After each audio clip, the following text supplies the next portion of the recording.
In section 5.4, we're going to apply some of our trigonometric functions. When we're solving real-world application problems using trigonometry, in general, we're going to use sine, cosine, and tangent, and not the reciprocal functions. So in problem 1, it says if J, and that's angle J, because it's a capital letter, is 50 degrees, and little j is 12. Remember, in our triangle, the capital letters represent our vertices of the triangle. The sides opposite those angles are labeled in lowercase letters. So you'll notice that little r is across from capital R and little g is across from capital G. Let's find r, little r. What I do is I always choose whatever angle they gave me. And then they gave me this side, which is the side opposite that angle, and they want me to find this side, which is the hypotenuse. I don't even need G. So in order to find little r, I'm going to use the trig function that uses opposite and hypotenuse, which is the sine. So the sine of 50 degrees is opposite over hypotenuse. Trigonometric ratios are just proportions. So we're going to cross multiply. So r times the sine of 50 degrees is going to equal 12. And then to solve for r, we're going to divide both sides by the sine of 50. Remember to double check your calculator to make sure the mode is in degree mode and not radian mode. And the approximate length of r is going to be about 15.7.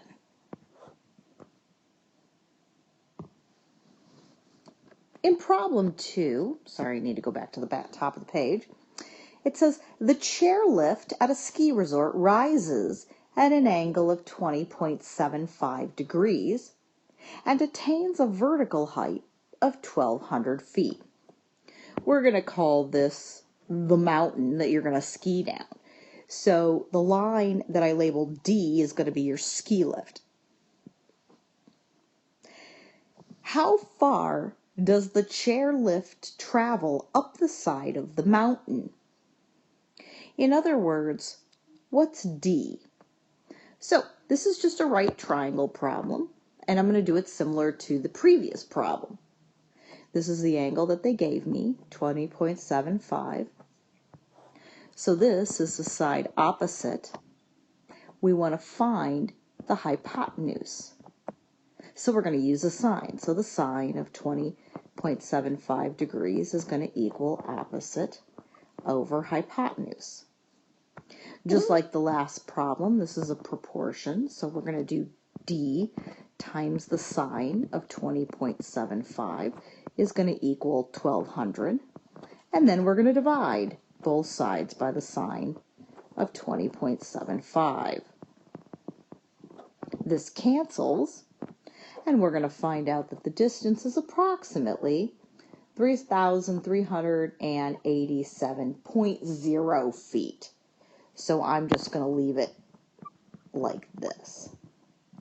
Don't forget in your real-world problems your units of measurement. All right, let's move on to part B. Part B says, a film crew in a helicopter records an overhead view of the skier's downhill run from where she gets off the chairlift at the top to where she gets back on the chairlift for her next run.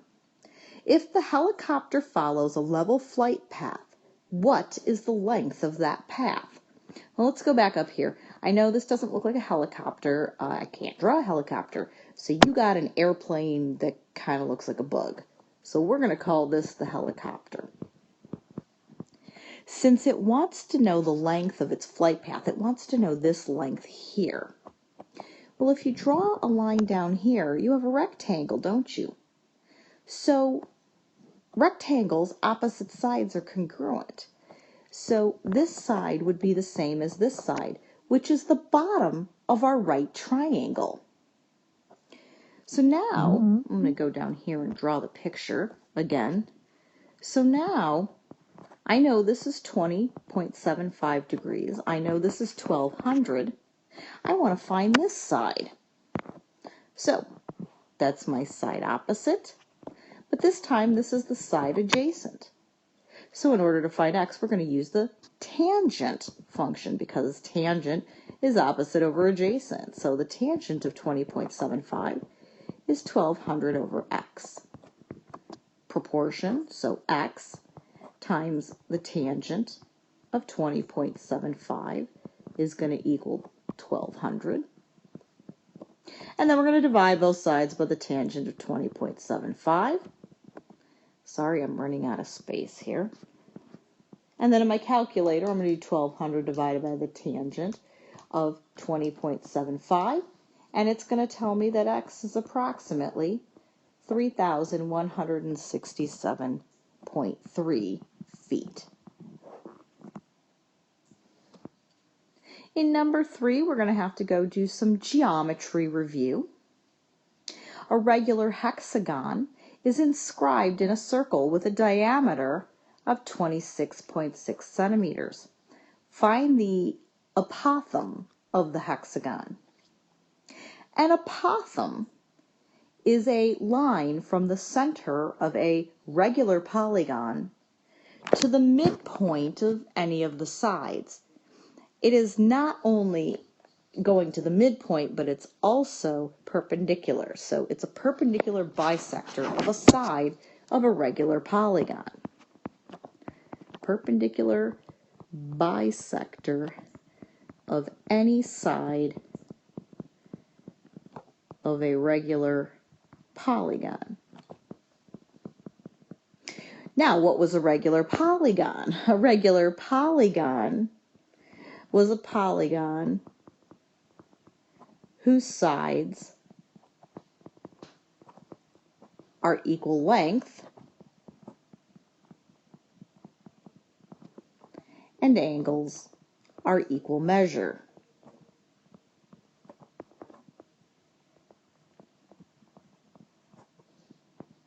So I'm going to tell you, we actually know one of the sides of this right triangle inside here. In order to find the length of A, we're going to have to do some right triangle trigonometry. Now, the hypotenuse of that right triangle is also the radius of the circle. So if they told me the diameter, which is 26.6, then the radius must be 13.3 because the radius is half the diameter. So now I know at least one side. But in order to use right triangle trig to solve for A, I'm going to need to know one of the two acute angles. So that hypotenuse, which is the radius, also bisects each of the angles in a regular polygon. What we need to find out is how many degrees is each angle in that regular polygon. So I'm going to go back through our simple polygons, starting with the lowest one, which is the triangle. A regular triangle was also known as an equilateral triangle. So if the angles add up to 180 degrees, and each of the three of those is the same measure, then 180 divided by 3 is going to tell me that each angle is 60. A regular quadrilateral is a square. If a quadrilateral's angles add up to 360, and the reason they add up to 360 is because they're two triangles put together, so 180 plus 180 is 3. Sorry, let me say that again. The volume on my television just all of a sudden came back on. So in a regular quadrilateral, which is two triangles put together, 180 plus 180 is 360. So the angles add up to 360. There are 4 of them. Each of the angles is 90 degrees. A regular pentagon, which is going to be a 5-sided figure, is actually made up of 3 triangles. So 180 plus 180 plus 180 is 540. And then there are 5 angles inside. So each of the angles is going to be 108 degrees.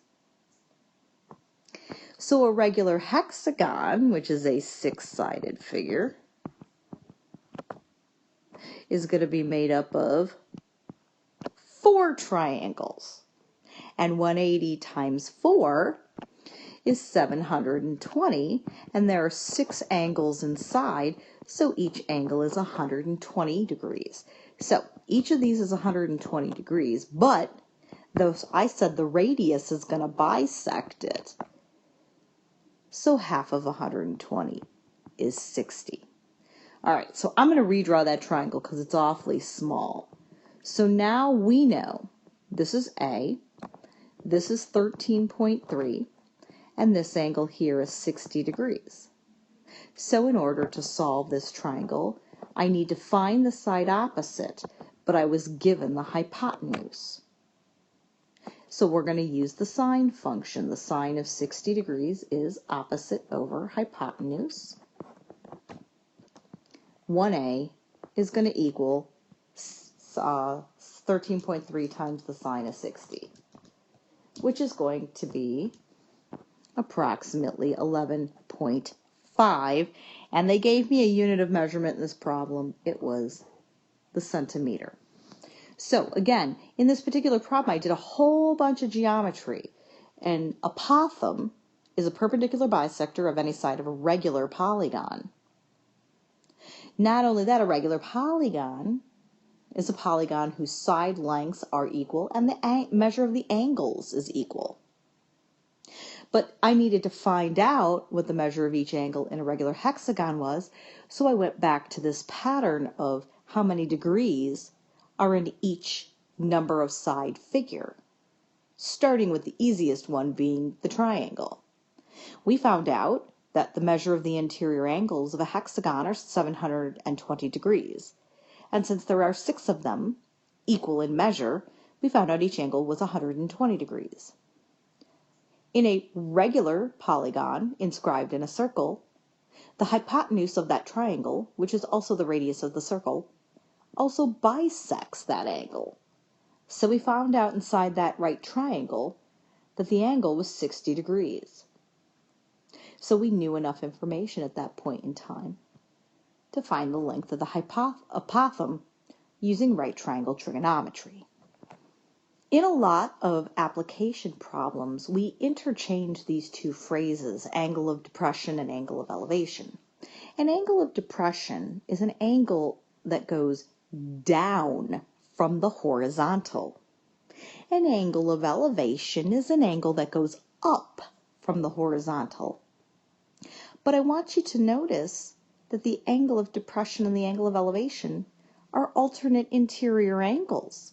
And we know from geometry that alternate interior angles are congruent.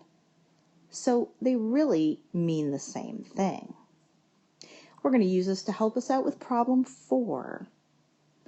An observer in the top of a lighthouse determines that the angles of depression to 2 sailboats directly in line with the lighthouse are 3.5 degrees and 5.75 degrees. If the observer is 125 feet above sea level, find the distance between the boats. So let's draw a picture so we kind of have an idea of what's going on. So the lighthouse is on an island over here somewhere, and it's 125 feet up. There are 2 sailboats. There's a sailboat here, and then there's a sailboat here in the water.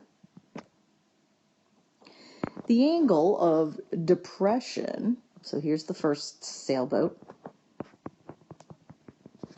is this angle here, which is, one of them is going to be 5.75 degrees, one of them is going to be 3.7, sorry, one's 3.5 degrees, the other's 5.75 degrees. I'm going to tell you that the bigger angle goes with the one closer. So this one would be my 3.5 degrees, and then, and then the red one would be my 5.75 degrees.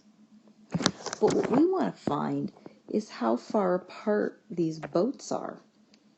What I have are 2 right triangles on top of each other. So the easiest way to deal with this problem is to actually separate it into two triangles. Remember I said angle of elevation, angle of depression is the same as the angle of elevation. So we're going to call this 5.75 degrees. This is 125 feet. And I'm going to find out how far it is from the lighthouse. And then I'm going to do the other triangle to the other boat. This is still 125 feet, but this time this angle is 3.5 degrees. And we'll call this Y. In order to find the distance between the boats, we're going to take this length and this length and subtract them, and I'll know how far apart the boats are. So let's do this twice. Side opposite. This is a side adjacent, so I must be using a tangent function to find out how far it is to the lighthouse. Opposite over adjacent. I'm going to do my proportion, x times the tangent of 5.75 degrees is going to equal 125. And then I'm going to divide by the tangent of 5.75. So this goes away. And I find out that x is approximately 1,241.4 feet from the lighthouse. Now let's go back and do that again for the other boat. That's the side opposite. We want to find the side adjacent, so I'm going to use tangent of 3.5 is equal to opposite over adjacent. It's a proportion, so y times the tangent of 3.5 is equal to 125. I'm going to divide by the tangent of 3.5. And I'm going to find out that this boat is approximately 2,043.7 feet from the lighthouse. And now that I know how far each boat is from the lighthouse, to find out how far they are from each other, I'm going to subtract these. And we're going to find out that it's about 802.3 feet apart. But again, in order to do this problem, I started by making two right triangles, one to each boat. Even if you don't know which one has the 3.5 and which one has the 5.75, if you set up the two triangles to find out how far they are from the lighthouse, and then you know to subtract those two answers, you'll still get the same answer. So both problems involved a tangent because I knew the side opposite, but I wanted to find the side adjacent. I used my right triangle trigonometry to find those two distances, but then to find how far the boats were from each other, I subtracted. And that is applying trigonometric functions.